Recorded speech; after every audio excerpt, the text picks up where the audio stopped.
Bonjour à tous et bienvenue dans ce premier épisode review d'Electron Penseur, l'épisode mensuel qui vous partage des idées de lecture, d'écoute ou de visionnage. Alors comme je vous l'avais dit dans l'épisode anniversaire, donc l'épisode 40, donc cet épisode il se décompose en deux parties, donc on va même faire deux épisodes parce que pour que ce soit assez concis, le but c'est quand même de vous donner trois conseils de choses qui pourriez noter ou autre, donc un petit conseil assez concis. Donc ce sera en deux parties, donc une cette semaine et la deuxième la semaine prochaine, donc vendredi prochain. Donc du coup la première, celle de cette semaine, orientée sur le développement personnel, et la suivante pas orientée du tout en fait finalement. Le but c'est d'essayer d'aborder des sujets divers et variés pour en fait finalement s'ouvrir un peu l'esprit et partir à la conquête du monde. Donc du coup on commence ici par la partie développement personnel.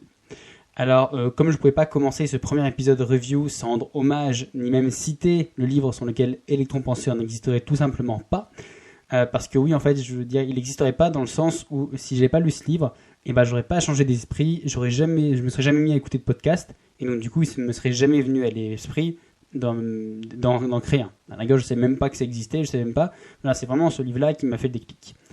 Donc du coup, ce fameux livre, c'est « Tout le monde n'a pas eu la chance de rater ses études », d'Olivier Roland, donc aux éditions Alizio, donc qui est sorti en 2018. Alors du coup, pour moi, ça a vraiment été un livre déclic, donc pas en mode illumination non plus, mais plus en mode prise de conscience. Parce que en fait, surtout, je trouvais l'avantage, c'est que comparé à certains livres qui peuvent juste se limiter à voilà l'idée que je vous expose, voilà ça s'arrête, voilà ma théorie.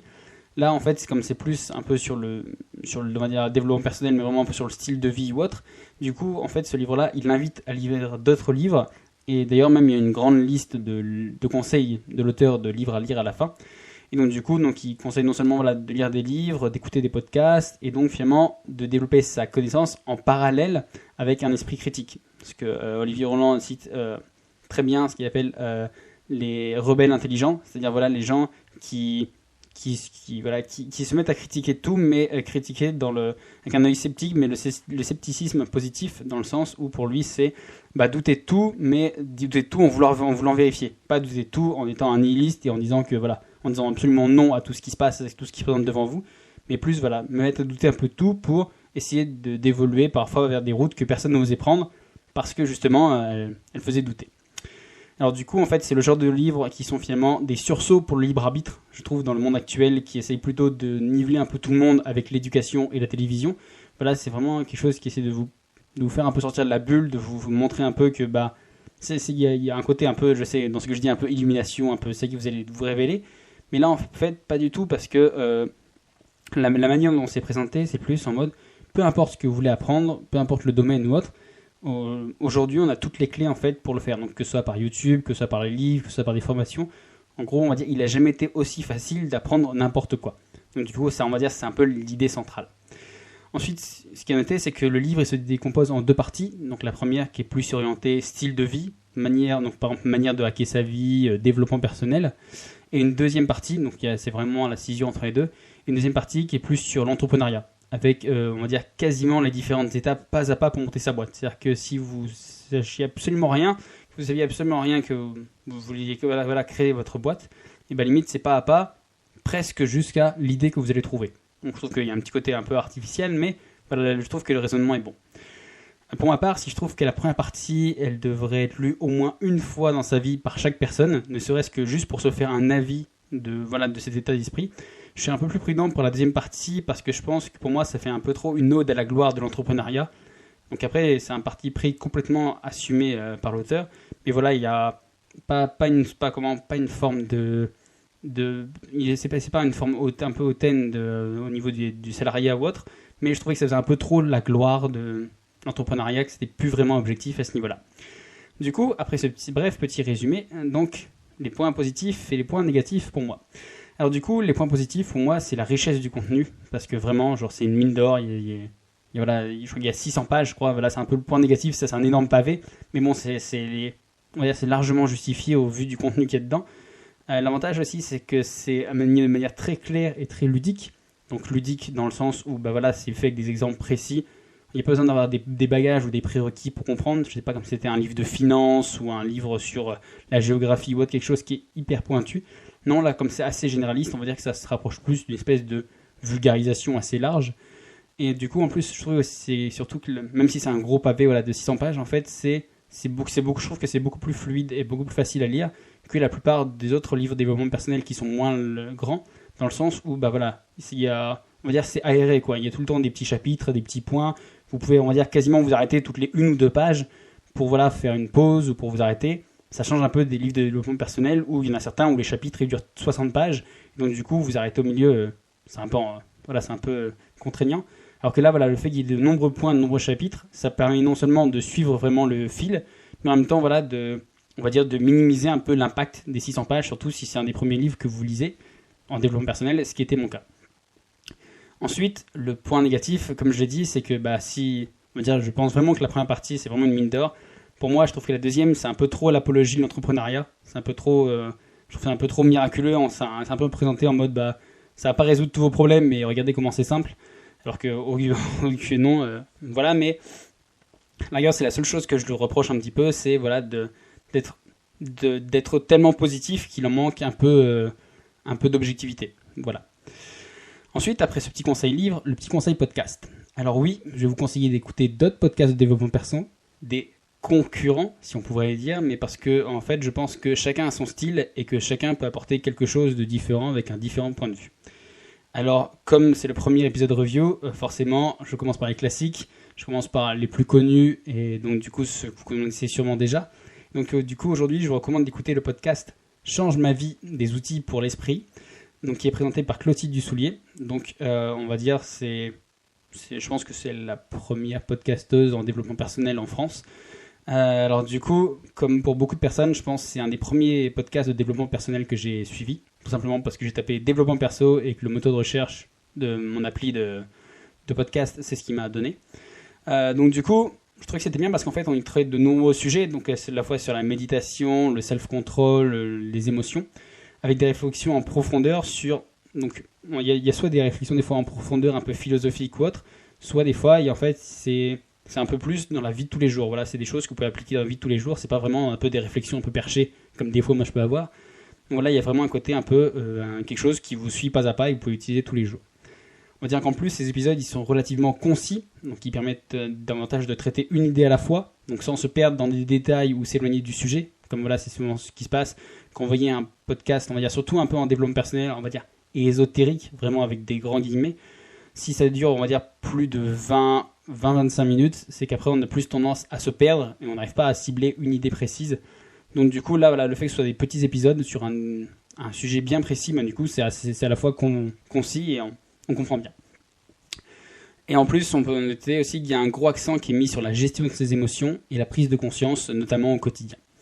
Alors c'est un podcast qui existe depuis avril 2017, donc avec un peu plus de 120 épisodes au compteur, donc avec une publication moyenne hebdomadaire, une par semaine, donc c'est souvent le jeudi.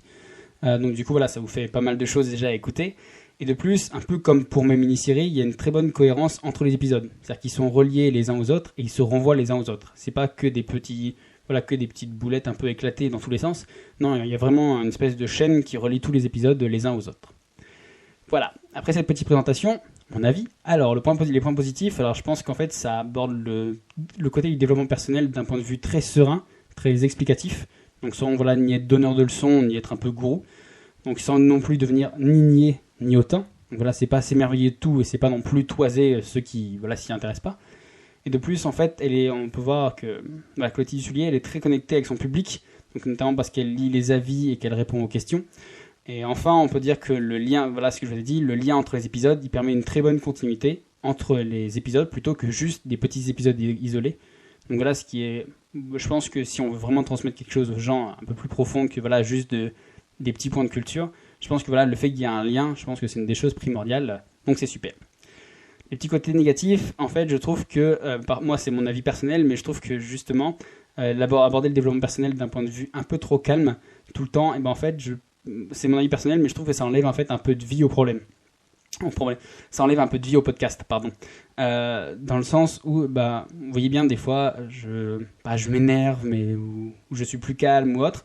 Voilà, je pense que c'est ça un peu qui donne de la vie. Et en fait, là, le fait qu'elle l'amène d'un point de vue assez neutre, un peu monotone, je trouve que voilà, ça a tendance un peu à à enlever un peu de vie au podcast. En fait, pour moi, c'est le problème d'ailleurs surtout des livres de méditation, par exemple, où on a du mal à se plonger dedans parce que ça a l'air tellement tranquille tout le temps qu'on n'arrive pas à s'y identifier. Quand l'auteur il nous dit que voilà, peu importe ce qui lui arrive, qu'il a un accident de voiture, qu'il a un deuil ou qu'il se fasse virer de son boulot, et ben c'est pas grave, il le prend, il l'accepte et tout ça. Et moi je trouve que justement ça manque. On a du mal à s'identifier parce que non, n'importe qui, même le Dalai Lama ou autre, je suis sûr, il l'a déjà dit que même lui il s'énervait déjà. Il dit je ne peux pas ne pas m'énerver, c'est humain. Donc du coup là le fait que ça présente toujours une image, on va dire un peu neutre, un peu calme. Du coup, je pense que c'est mon avis personnel, mais je pense qu'on a un peu plus de mal à s'identifier du coup, dans le sens où ça paraît trop neutre. Et la seule chose aussi, c'est que, je sais pas si c'est un point négatif, mais c'est juste que c'est majoritairement tourné vers les émotions. Et après, voilà, c'est un parti pris de la créatrice. Donc du coup, voilà, j'ai pas à juger, mais voilà, c'est juste que c'est même pas vraiment un point négatif, c'est plus, on va dire, une petite annexe. Voilà. Alors maintenant, quoi regarder ? Parce que oui, lire et écouter, ça peut prendre du temps. Et donc, du coup, non seulement ça peut prendre du temps, ça peut peut-être coûter de l'argent si vous voulez acheter un livre assez cher ou autre. Et en plus, surtout, le truc, c'est que ça ne peut pas être partagé en famille. C'est rare que vous fassiez une lecture à vos enfants au coin du feu d'un livre de développement personnel ou que vous écoutiez un podcast, sauf si la personne avec qui vous vivez est un peu dans cet esprit-là. Alors que du coup, un film, c'est ludique, tout le monde peut voir ça, on peut se mettre ça en famille, voilà. Alors, voilà pourquoi moi j'ai pensé que ça pourrait être intéressant de vous conseiller un film, ou un documentaire, à regarder. Donc le premier film que je vais vous recommander ici, si vous ne l'avez pas encore vu, vous devez absolument aller le voir, c'est Invictus de Clint Eastwood, qui est sorti en 2009. Donc en fait, c'est un biopic. C'est un film qui raconte une histoire. Il raconte en fait l'histoire vraie de Nelson Mandela, qui est joué par Morgan Freeman, qui tout juste élu président de l'Afrique du Sud et qui se bat à la fois pour on va dire lutter contre l'apartheid qui vient juste de finir quelques années auparavant, et surtout pour, on va dire, l'illustrer au travers de l'équipe de rugby nationale qui a toujours perdu quasiment toutes les compétitions et où justement la Coupe du Monde elle s'organise chez elle, donc il veut la pousser à gagner pour le symbole fort. Donc du coup on assiste alors à une double démonstration de courage et de détermination, donc de la part de Mandela Morgan Freeman pour essayer de maintenir ensemble ce pays divisé par l'apartheid, et du capitaine des Springboks, donc du coup voilà, qui est l'équipe de rugby, pour mener cette équipe à la victoire. Alors du coup pour moi je pense que c'est une grande démonstration de développement personnel, dans le sens où chacun des deux il part avec un handicap. Donc le capitaine des Springboks parce que voilà, il est dans une équipe qui a toujours perdu, et Morgan Freeman parce que c'est un président noir dans un pays qui était jusqu'à présent raciste. Donc du coup voilà, donc les deux ils sont peu importe ce qu'ils fassent, ils ont toujours des handicaps et il faut toujours qu'ils se battent continuellement contre de multiples épreuves pour triompher. Donc du coup voilà, c'est pas juste un peu comme on voit les grands films, les blockbusters où il y a une catastrophe qui arrive et boum, ils rivalisent en face. Non, là on sent que c'est plus sur le long terme, c'est plus une espèce de travail de longue haleine, et plus ils continuent, plus ça devient dur, mais ils s'arrêtent pas pour autant. Alors du coup, les petits points positifs et négatifs. Les points positifs, c'est que c'est un chef-d'œuvre. Morgan Freeman, il est juste grandiose en tant que Nelson Mandela. D'ailleurs, Nelson Mandela lui-même, qui à l'époque était toujours vivant, il avait dit qu'il voyait personne d'autre pour jouer ce rôle. Et le fait qu'on sache que tous ces éléments, donc y compris même l'avion à la fin, donc vous verrez, en fait, quasiment tous les éléments du film sont des éléments véridiques. Et donc du coup, ça donne une puissance transcendante et inspirante au film, parce qu'on se dit, c'est pas juste du cinéma, genre c'est la vie de quelqu'un, quoi. Et du coup, pour moi, comme je vous l'ai dit, c'est un merveilleux exemple de persévérance et de dépassement de soi.